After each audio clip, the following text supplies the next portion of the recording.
Bismillah ar-Rahman ar-Rahim. Malden cɛmana musoman denmisɛnnin fara maakɔrɔba kan minnu bɛ jamana kɔnɔ ani jamana kɔ kan an b'aw bɛɛ fo k'aw barikada. An bɛ so a la bɛɛ dara Zulfa Kari an b'ale ka so ni waati kɔnɔ. Mun y'a balimaw ye ka taa sa sinjiw ma ka taa sa ka kalandenw bɛɛ lajɛlen ma u bɛɛ lajɛlen bɛ kɛnɛ kɔnɔna la ni waati kɔnɔna la.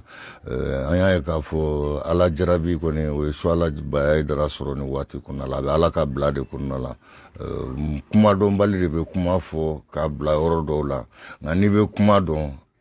Alahu Taala yɛrɛ ko ten ko maa ka kɛ faso fɛ o ye fasoden ɲuman ye. Suala bɛɛ dara a balimaw a sinjiw u kɛr'u faso fɛ u ye fasoden ɲumanya kɛwale yira baaraw kɔnɔna la.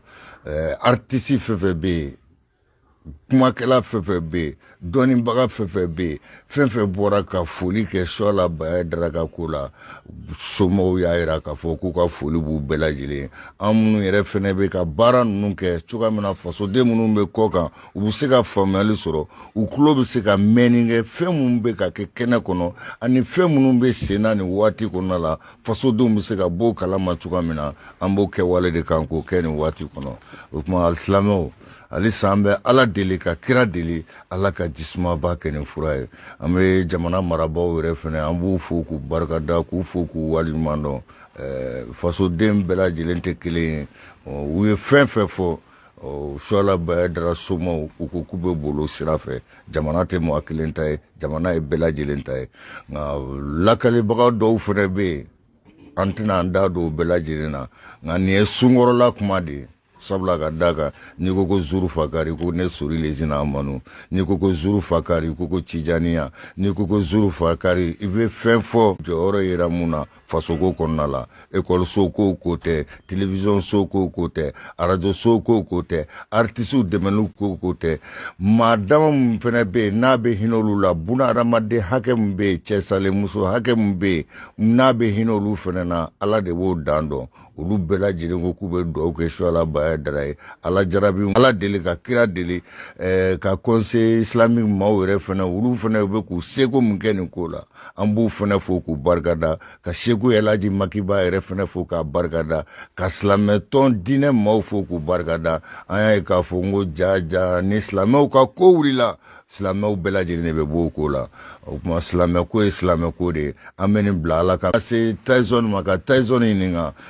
fɛn caman bɛ yen Suala bɛɛ dara ka ko la ne suru lezina de bɛ se k'olu fɔ aw ɲɛna o tuma n bɛ bɛɛ lajɛlen fo ka bɛɛ lajɛlen waleɲuman dɔn minnu tulo b'an na nin waati kɔnɔ ani minnu bɛ k'an lamɛn nin waati nin ye sunkɔrɔla kuma de ye nin tɛ bolibana ye an bɛ ACI bokum de kɔnɔna la nin waati kɔnɔ an bɛ foli di bɛɛ lajɛlen ma an bɛ foli di maliden cɛman n'a musoman bɛɛ lajɛlen ma fɛn fɛn bɛ k'an lagɛ nin waati kɔnɔ nka n b'a fɛ halisa ka taga fɛ an bɛna karamɔgɔ Tyson yɛrɛ an bɛna kuma d'a ma mun b'a fɛ a balimakɛ ka ko la o ni silamɛtɔn diinɛ mɔgɔw ye kɛwale minnu kɛ a ko la ani artiste minnu ma a ko la Tyson a bɛ n'o bonyamasegin kuma di bɛɛ lajɛlen ma o tuma n balimaw a ye nin video in partager kosɛbɛ nin ye sunkɔrɔla kuma de ye nin ye so kuma de ye nin ye du kuma de ye nin ye sirifila kuma de ye salamu aleykum Tyson. wa aleykum salam wa rahmatullah. Sori ayiwa Tyson an y'a ye k'a fɔ Suala bɛɛ dara Zulfa Kari silamɛw bɔra artistes bɔra bɛɛ lajɛlen bɔra bɛɛ bɛ k'i ta fɔ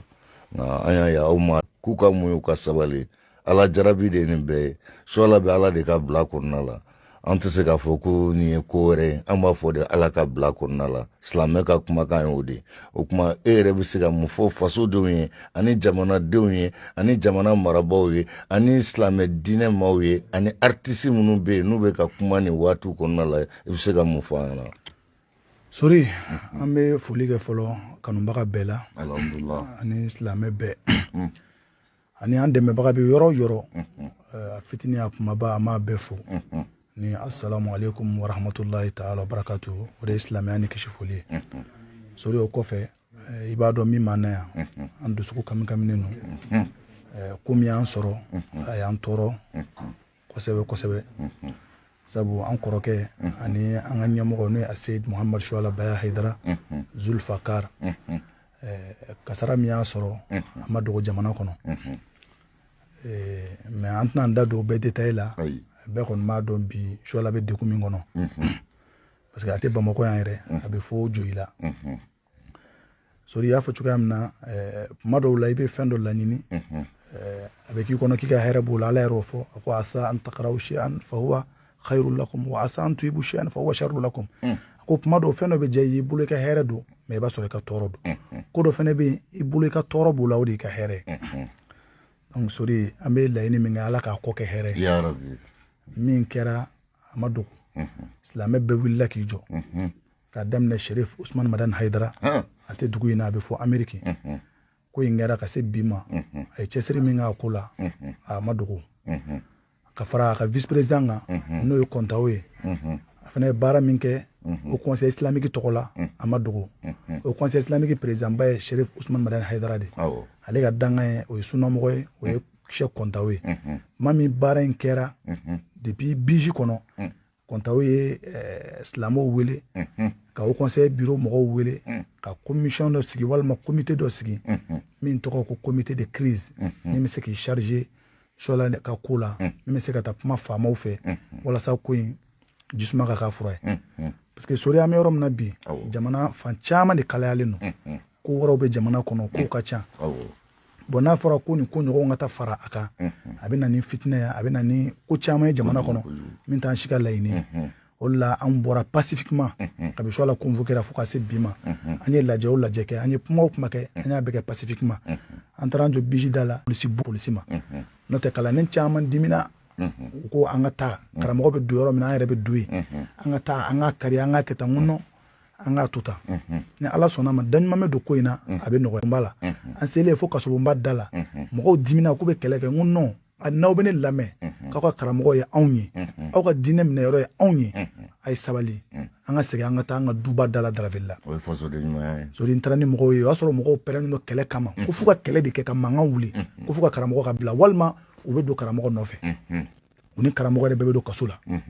ne ko non an k'a to tan donc an taara Daraville la sori an farala ɲɔgɔn kan n ye mɔgɔw la sabali da fɛnɛ la n ko mɔgɔw ma a ye sabali a ye taa so sori wallahi mɔgɔw ma sɔn ka taa so ne nana so yan jama nana n nɔfɛ ka na to yan dɔw sira yan ka tile yan hali k'olu t'u ka denbaya lasɔrɔ u b'u ka baaraw bɛɛ bila ko fo karamɔgɔ ka bila olu bɛ sɔrɔ k'u ka activités continuer sori o ye mun ye kanu ne ye min ye suwala ko la a ye n dabali ban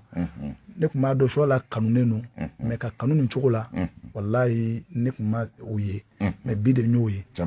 kalandenw ye kanu yira kosɛbɛ hali sisan e yɛrɛ nana i ye kalan fanga bonya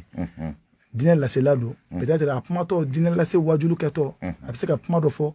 e b'a faamu i n'a fɔ nin ye jugu ye ka sɔrɔ i jugu tɛ mais a bɛ ka kuma i fɛ dɔrɔn k'i bilasira mɔgɔ min m'a f'i ye a kɛ tan sori o y'i nin de donc u ka suwala minɛ i n'a fɔ u nin